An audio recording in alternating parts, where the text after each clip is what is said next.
कुछ लोग ऐसा प्रचार करते हैं, अब्राहम को विश्वास था मेरा बेटे को बलि चढ़ाए तो उसको जिंदा करके मैं वापस लेके आऊंगा। वो बाइबल के अनुसार का नहीं है। अब्राहम को ऐसा कोई विश्वास नहीं था। आप लोग ऐसा विश्वास करते तो वो आपका अपना इंटरप्रिटेशन है। कुछ लोग बोलते अब्राहम को विश्वास था, प्रभु करे। अब्राहम को सिर्फ इतना था, बात सुनिए, बहुत पास्टर लोग प्रचार करते हैं अब्राहम को इतना विश्वास था मेरा बेटे को क्योंकि मैं वापस आ जाऊंगा बोलने से उसका मतलब बेटे को भी लेकर आएंगे। वो आपका अंधविश्वास है, बाइबल का विश्वास नहीं है। आपने अपना क्या किया, अपना मन में विचार का, उसके लिए बाइबल में कोई आधार नहीं है। आप लोग आज तक आप लोग ऐसा प्रचार किया तो आगे को ऐसा प्रचार ना करें, गलत प्रचार ना करें। हम अपना मसाला उसके अंदर ना डालें। हम कभी कभी क्या करता है, प्रभु का वचन के ऊपर अपना मसाला थोड़ा डालते, थोड़ा फिर उसका ताकत ही खत्म हो जाता है। आप ऐसा प्रचार करने से फिर बाद में लोग क्या सोचेंगे, ठीक है मैं मेरा बेटे को दे दूंगा, मुझे दोबारा मिल जाएगा करके देने के लिए सब क्या हो जाएंगे। समझ में आया? आप लोग ऐसा प्रचार करने से कितना कितना कितना गलत हो जाता है। मैंने कई पास्टरों को ऐसा प्रचार किया, मैंने पास्टरों को ऐसा बड़ा सीनियर पास्टर बोला, मैंने बोला आप बाइबल आप टेढ़ा मेढ़ा क्यों करता है? आप थोड़ा सोचो, अब्राहम ऐसा मेरा बेटे को लेके आएंगे करके सोच कर प्रचार जाता है तो उनको क्या है? मैं आपको ये पूछता हूं, अब्राहम को परमेश्वर ने कभी बोला यही बेटा है इसहाक के द्वारा ही मैं करूंगा करके बताया? प्रभु ने कहीं नहीं कहा।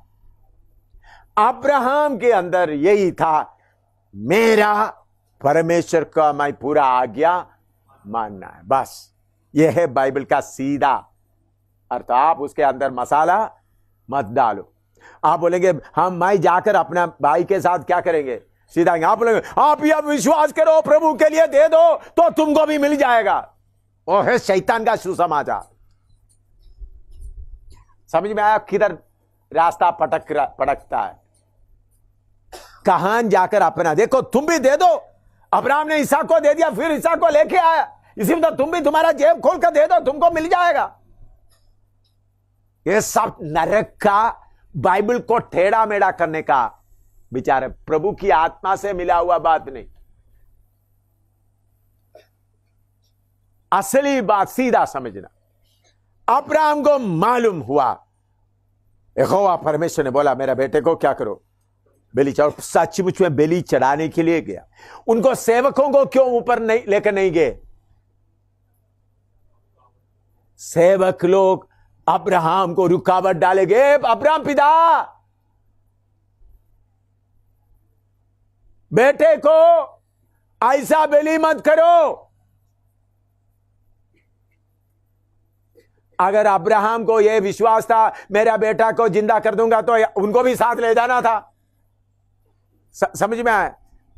सेवकों को तो उनके सामने ठहरो, मैं इसको बलि करता हूं, प्रभु इसको दोबारा जिंदा करूंगा। भाई देख लो मोइसा, ऐसा करना था ना? बोलो थोड़ा सीधा आप सोचो, जो उल्टा प्रचार करने वाला पास्टर लोग सोचो। उन्होंने सेवकों को ले जाना, देखो मैं इसको, तुम लोग उधर रहो, मैं इसको बलि करता हूं, फिर प्रभु इसको जिंदा करेगा, लेके आऊंगा। भाई तो प्रभु का वचन को अपना बुद्धि से क्या नहीं करना, कभी नहीं करना। प्रभु के उपस्थिति में बैठकर प्रार्थना करके सही प्रचार करना।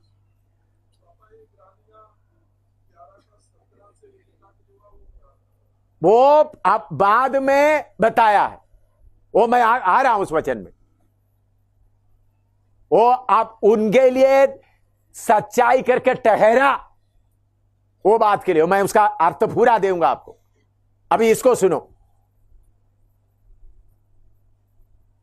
अब्राहम को अच्छी तरह सुनना। देखिए शैतान दिमाग को पकड़कर क्या करता है, सही समर्पण से लोगों को हटाता है। घटना होने के बाद क्या लिखा उसका मतलब मैं बताऊंगा। अब्राहम ऐसा करते वक्त इब्रानी में लिखा नहीं था, इब्रानी किताब नहीं था। अच्छी तरह समझना, बाइबल नहीं था, इब्रानी किताब नहीं था, सिखाने वाला भी कोई नहीं था।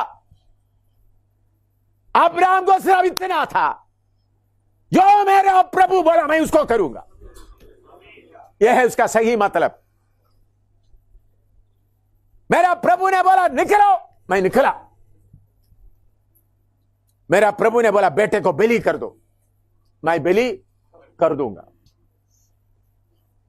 सेवकों को भी उधर छोड़ दिया, पहाड़ पर चढ़ गया। लिखो, इतना लिखो। उसका 9 और 10 पढ़िएगा। 22 का 9 और 10। जब वे स्थान को जिसे परमेश्वर ने उसको बताया था पहुंचे, तब अब्राहम ने वहां वेदी बनाकर लकड़ी को चुन चुन कर रखा और अपने पुत्र इसहाक को बांधकर वेदी पर की लकड़ी के ऊपर रख दिया। इधर में नेक्स्ट हम स्टेप देखते हैं।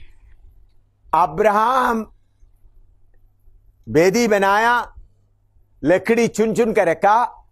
उसमें दूसरे एक शब्द लिखा है, अब्राहम बेटे को बांध कर रखा।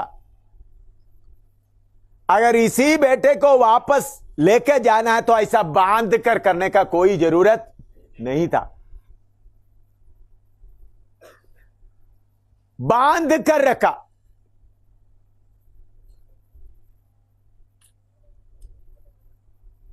ताकि प्रभु के आज्ञा मानते समय में रुकावट करने के लिए मेरा पत्नी नहीं होना है, मेरा सेवक नहीं होना है, और मेरा बेटा भी प्रभु का आज्ञा मानने में मुझे रुकावट नहीं डालना। यहोवा अडोनाई, यहोवा मेरा सॉवरेन मास्टर है, वो जो बोलेगा वही होगा। उसके लिए रुकावट करने वाला कोई नहीं हो सकता।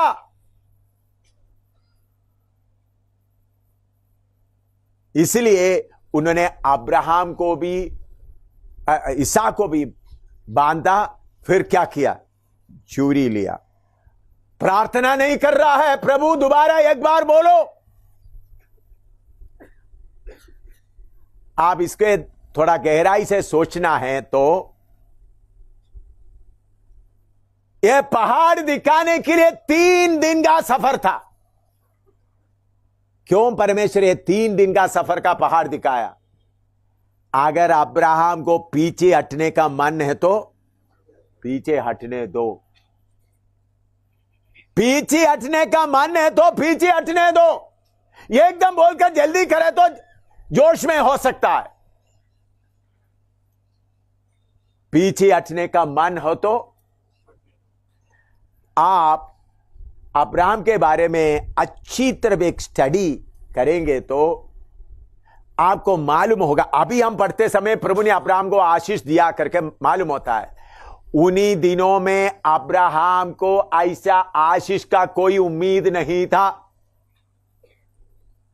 अगर उम्मीद होता तो उन्होंने परमेश्वर को यह नहीं बोलना था, ए प्रभु जो एलियाजर है वो ही ठीक है। क्योंकि अब इतना साल तक नहीं मिला, वो भी ठीक है।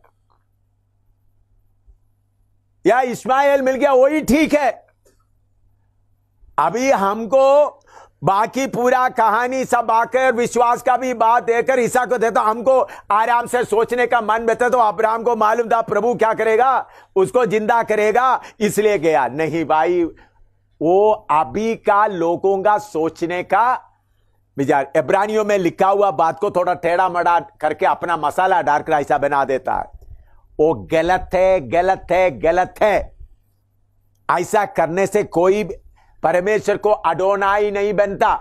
आजकल का मसीह लोगों में 95% इसी तरह गिर गया हुआ है। 95%, 95 मैं बोला 97 बोल सकता है, 1-2 ही लोग अभी भी प्रभु को प्यार करते कुछ मिलने के लिए, या प्रभु से प्यार करने से मुझे मिलेगा कुछ आशीष मिलेगा। यह मार्ग सही मार्ग नहीं है। पौलुस कुछ भी मिलने के लिए निकल नहीं आया। उनका पहचानने का उत्तमता के कारण मैं सबको खूड़ा समझता हूं।